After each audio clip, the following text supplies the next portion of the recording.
Bonjour, nous allons étudier ensemble la notion de processus en détaillant sa nature et sa représentation. Dans la partie sur la nature, nous verrons la définition du processus ainsi que les différents types de processus existants. Et pour la représentation, nous apprendrons ensemble les règles nécessaires à la représentation d'un processus et un exemple. Un processus, qu'est-ce que c'est? C'est un ensemble d'activités qui va utiliser des ressources pour convertir des éléments d'entrée en éléments de sortie.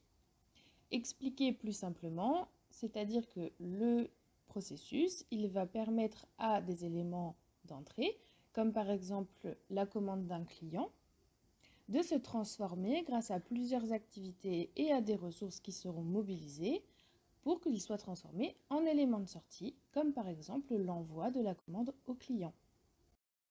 Il existe 3 familles de processus. Elles ont été définies par la norme de l'AFNOR de juin 2000. Le premier processus est le processus de réalisation. C'est un processus qui va permettre à l'entreprise de réaliser ce pourquoi elle existe, c'est-à-dire son métier.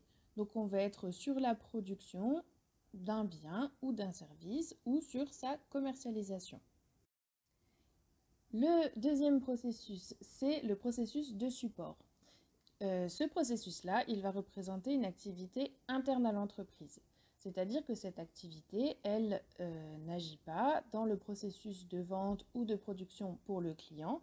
Elle va concerner des activités transversales qui permettent seulement d'assurer le bon fonctionnement de l'entreprise. Par exemple, il peut s'agir de la gestion des ressources humaines et de la formation au sein de l'entreprise. Le troisième et dernier processus, c'est le processus de management. Ce processus-là, il va servir toujours de façon interne à l'entreprise à déterminer une politique ou une ou plusieurs stratégies pour l'organisation et elle va servir au pilotage des actions mises en œuvre pour atteindre ces objectifs.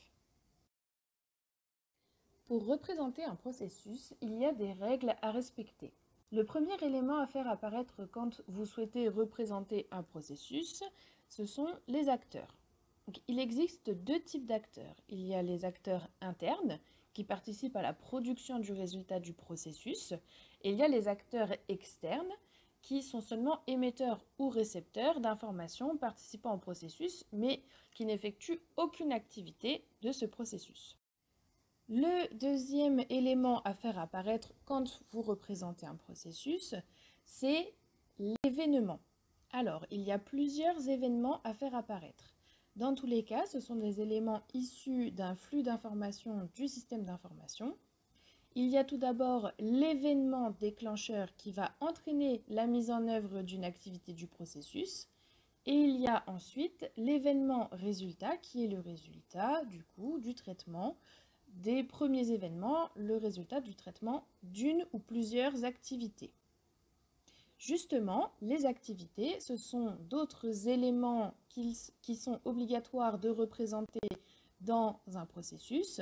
En fait, ce sont les tâches qui sont gérées par un acteur interne et qui se déroulent sans interruption et qui vont mener l'événement déclencheur à devenir un événement résultat.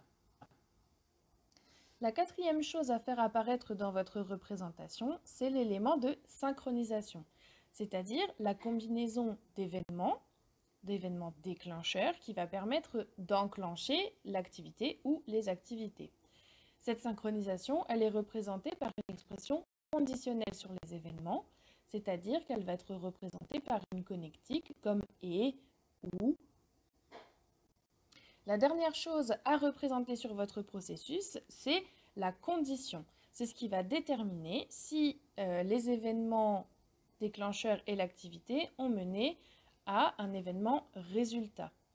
C'est ce qui va donner en fait l'exécution de notre processus. Donc, pour illustrer la représentation d'un processus, nous allons prendre un exemple concret. Donc, nous allons prendre l'exemple d'une entreprise X qui vend des biens à des clients. On doit donc commencer par représenter un acteur externe. Ici, ça va être le client, car c'est lui qui va être à l'origine du déclenchement ou non du processus. Donc, on représente notre client en haut du schéma. Et ensuite, on va représenter les événements déclencheurs. Ici, on va en avoir deux. Premier, la commande d'un client passée sur Internet, parce qu'un client peut très bien prendre sa commande tout seul puisque le site de notre entreprise X le permet. Et un deuxième événement qui pourrait être que le client passe par un conseiller, car l'entreprise X permet également aux clients de passer leur commande par téléphone via des conseillers dédiés. Une fois ces événements déclencheurs matérialisés, il faut les connecter. C'est-à-dire qu'on va se poser la question de comment le processus est déclenché. Est-ce que c'est lorsqu'il y a un événement déclencheur ou est-ce que c'est lorsqu'il y a les deux qui sont combinés?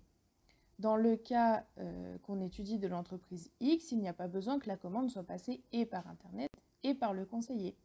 Donc, on va mettre un connecteur ou, c'est-à-dire que le processus va se déclencher si la commande d'un client a été passée sur Internet ou si elle a été passée par un conseiller directement. Ce connecteur OU est donc l'élément de synchronisation.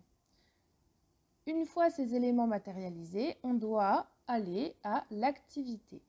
Donc, l'activité du processus, ça va être qu'une fois la commande du client passée, il faudra vérifier le stock.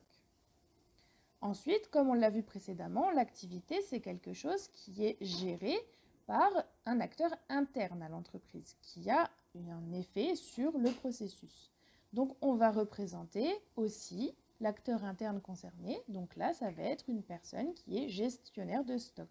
On la représente à côté avec une flèche pour bien montrer que c'est cette personne qui va avoir un effet direct sur l'activité. Il faut maintenant matérialiser des conditions. Donc, une fois que l'activité de vérification du stock est représentée et qu'elle a été effectuée, il y a deux résultats possibles.